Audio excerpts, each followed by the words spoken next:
But I will tell you that more than anything else, the challenge Israel faces today is an ideology. It is this jihadist ideology that was responsible for murdering athletes in 1972 at the Olympics, that took American hostages in Iran for 444 days, that murdered Marines in their barracks in 1993, that bombed the World Trade Center in 1993, Riyadh in 1995, the Khobar Towers in 1996, the U.S. embassies in 1998, the U.S. Cole in 2000, and it was that same ideology that murdered 3,000 Americans on 9/11.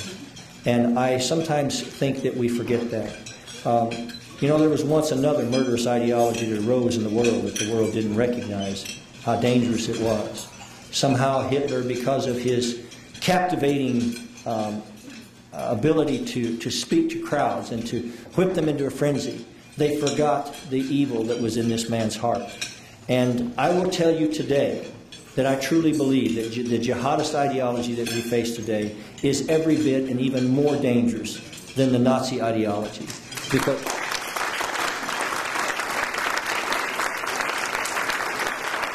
Because even though the Nazis had no respect for innocent human life, no respect for humanity, no respect for anything but what they wanted, they did want to live themselves. They were committed to protecting their own lives.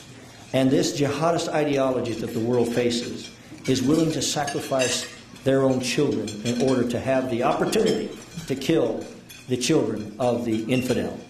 And I would say to you that we can never underestimate how dangerous that is, because every threat to any country, militarily or otherwise, is really bound in two foundations. And that is the intent of your enemy and their capacity to proceed to enforce that intent. And if we are under any misunderstandings about the intent of jihad, we are simply blinding ourselves in the most profound way. And we must not give them that ability or that capacity to change it. And I would say to you that, although it's been said here already, that if Iran gains a nuclear capability, folks, it will be a different era for world history. Everything will change.